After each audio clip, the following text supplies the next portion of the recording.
तो घर में ज़रूर ट्राई कीजिएगा और हमें कमेंट्स करके ज़रूर बताइएगा ये रेसिपी आपसे कैसी तैयार हुई, इसका जायका कैसा रहा।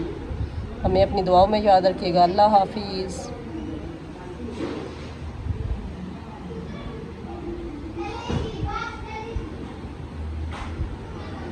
ये जी आज मैंने फ्रिज से निकाला कुर्बानी वाला फ्रीज़ हुआ मटन, ये अब निकल जाए सही से जमा हुआ है। इसको डाल दिया अपनी हांडी में, इसको डाल दे 1 मिनट मैं इसको निकाल लूँ। ये जी गोश्त तो नहीं निकला। मैंने कहा था आज मैं धो के वाश करके ना छोटा छोटा करके रखा था, मैं हमेशा ऐसे ही फ्रीज़ करती हूँ ना, तो ये निकला नहीं है। तो अभी मुझे ये है कि वेट करना पड़ेगा। इसमें मैं थोड़ा सा पानी डाल, तब तक अपने प्याज और लहसुन वगैरह छील लेते हैं, अपना दूसरा काम कर लेते हैं। इसको जो है ना 10 मिनट देते हैं। इसमें मैंने पानी डाल के रखा है, थोड़ा सा खुलते हैं ना, ये पूरा ही निकल रहा है ऐसे ना, ये देखें ये ऐसे, ये पूरा ही बाहर आ रहा था, पूरा इसके अंदर छोटा है ना, ये जाएगा नहीं। तो मैंने कहा थोड़ा सा रखते आधा तो हो जाए ना, जितना थोड़ा थोड़ा ये उतर जाएगा ना, चलो इजी हो जाएगा इसके अंदर डालना, इसलिए अभी थोड़ा वेट करते हैं। वैसे तो मुझे डॉक्टर ने मना किया कि आपने नहीं खाना गोश्त है जी। लहसुन और प्याज मैं ले आई हूँ, मैंने कहा छील लेती हूँ। तो मैं आपको बता रही थी कि वैसे तो मुझे वो आपको पता है मैंने दांत निकलवाया था, मुझे डॉक्टर ने मना किया था गोश्त और आलू और इस तरह की जो चावल वगैरह है वो ना खाना, लेकिन मेरा कल परसों दिल चाह रहा था। मैंने कहा वो एक ना दांत खाली था अंदर से ना, तो वो मैंने निकलवाया। मैंने कहा दांत निकलवा लिया तो फिर खाने नहीं हो। मैंने कहा चलो आज गोश्त बना ली, मेरा 3-4 दिन से दिल चाह रहा था, तो मैंने कहा चलो आज बदबरेजी थोड़ी सी कार ही देते हैं, बना लेते। अभी मैं लहसुन और प्याज बना रही हूँ, तो मैंने कहा लहसुन और प्याज जो है ना उसको बना के ना, इतनी देर में गोश्त रखा है मैंने, तो वो खुल जाएगा तो फिर इसको डाल के ना छोड़ दूँगी, फिर वेट करेंगे। अभी जो है नमाज़ का टाइम भी हो गया, फिर इसके बाद मैं नमाज़ पढ़ लूँगी और तब तक जो है ना गोश्त जो है ना वो गल जाएगा। जी लहसुन और प्याज वगैरह बना के मैंने डाल दिए, गोश्त भी खुल गया था और मैंने डाल दिया, ऊपर रख दिया चूल्हा जला के। अभी इसके उबाल आने का वेट करिए। अभी मैंने इसमें कुछ भी नहीं डाला, साबुत मसाले वगैरह नमक कुछ भी नहीं डाला, सिर्फ लहसुन और प्याज और गोश्त है, ये मैंने डाल के और मैंने चूल्हे पर रख दिया। अभी ये गर्म होगा, उबाल आएगा, फिर देखेंगे इसमें बाकी मसाला जार डालें। अभी कुछ भी नहीं इसमें डाला। अदरक का टुकड़ा है मेरे पास 1 इंच का, ये भी इसमें डाल देते हैं।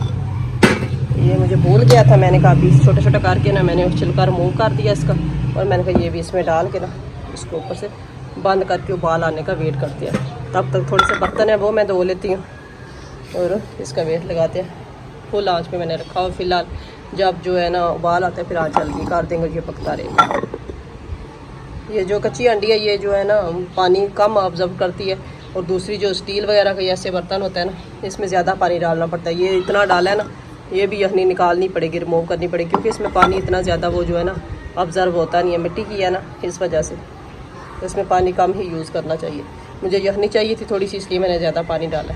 ये देखें जी इसमें उबाल आना वाला, गर्म पानी हो गया, एक उबाल आ गया, इसमें मसाले डाल देते हैं जी। 1 इंच का टुकड़ा जो है ना दालचीनी का है, 2 जो है ना बड़ी इलायची है, 7 से 8 जो है लौंग है, आधी चम्मच जो है ना वो साबुत धनिया की है, और 1 चम्मच नमक की है। ये इसमें बस ऐड जाएगा। इसमें एक दफ़ा अपना चम्मच चला देते हैं, ये देखिए। अब इसको पकने देते हैं, खुला रख के पकाएंगे क्या कि एक दफ़ा उबाल आएगा ये गिरेगा, और उसके बाद जो है ना हल्की आंच पे इसको बंद करके पकाएंगे। अभी फ़िलहाल इसको खुला ही रखूँगी, क्योंकि एक तो उबाल आएगा, उसके बाद इसको बंद करूँगी। ले जी अभी गोश्त चेक कर लेते, तकरीबन 1.5 घंटा हो गया।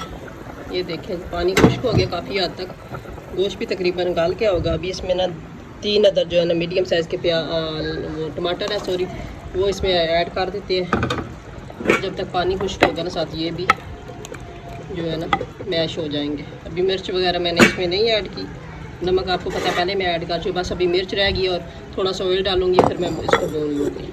कुर्बानी के गोश्त में इतना ऑयल डलता नहीं है, लेकिन अगर ज़रूरत हो तो मैं डालूँगी। बाकी ये 3 सब्ज़ मिर्च है, ये मैं एंड पे डालूँगी जायके के लिए। अभी डाली तो मिर्च ज़्यादा हो जाएगी, बस अभी इसका थोड़ा सा वेट करते हैं और पानी खुश्क होने का। ये जी आधी चम्मच मैंने इसमें सुरख मिर्ची की डाली है, बस अभी इसमें ऑयल डाल लेते हैं अपना थोड़ा सा, और इसकी बनाई शुरू करते हैं।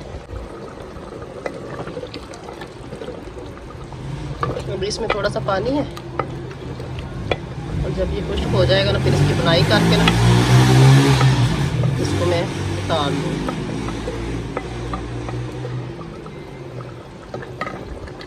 जी 10 मिनट हो गया तकरीबन, इसको बंद किए हुए चेक कर लेते हैं। ये देखें जी पानी तकरीबन खुश्क हो गया। इसकी स्टार्ट करते हैं। जब तक ये ऑयल जो है ना इससे अलग नहीं हो जाता इसको अच्छी तरह से भूनना है। ये देखें ग्रेवी इसकी जो है ना बिल्कुल जो है ना प्याज और लहसुन वगैरह जो डाला था ना वो मैश हो गया। अभी इसकी अच्छी तरह बुनाई करेंगे, ऑयल इसका ऊपर आ जाएगा, फिर इसको बंद कर देंगे और ये खाने के लिए रेडी हो जाएगी। ये देखें जी ऑयल अलग होना स्टार्ट हो गया। ये हांडी बहुत देर तक गर्म रहती है। इस स्टेज में इसमें ना वो जो 3 सब्ज़ मिर्च उनको बारीक बारीक मैंने काट लिया है ये वो डाल देते हैं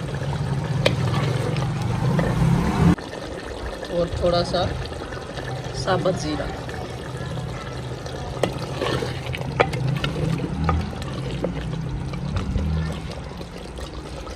इसको जो है ना अब बंद करते हैं थोड़ी देर के, क्योंकि ये बहुत देर तक हांडी गर्म रहती है। चूल्हा नीचे से बंद कर देते हैं। इसको थोड़ा सा जो है ना देर के लिए बंद करते हैं ताकि सब्ज़ मिर्च और ज़ीरे का जो है ना फ्लेवर इसमें आ जाए। तो उसके बाद इसको डिश आउट करके आपसे शेयर करते हैं। मिनट हो गए, अब इसको चेक कर लेते हैं। बिस्मिल्लाह। ये देखें जी अभी तक उबाल आ रहा है। सांडी में बहुत देर तक जो है ना सालन गर्म रहता है। ये देखें माशाल्लाह रेडी हो गई। अभी इसको डिश आउट करते हैं, आपसे भी शेयर करते हैं। ये देखें जी माशाल्लाह फाइनल लुक देख रहे कितने मज़े का तैयार हुआ मटन। ये देखें मटन कढ़ाई हमारी कितने मज़े की तैयार हुई है। गोश्त भी सही गला हुआ है, अभी बहुत गर्म है, नहीं तो मैं आपको चेक करवाती। बहुत मज़े की तैयार हुई है। आप भी इस हमारे तरीके को फॉलो करके इस रेसिपी को घर में ज़रूर ट्राई कीजिएगा और हमें कमेंट्स करके ज़रूर बताइएगा ये रेसिपी आपसे कैसी तैयार हुई, इसका जायका कैसा रहा। हमें अपनी दुआओं में याद रखिएगा। अल्लाह हाफिज़।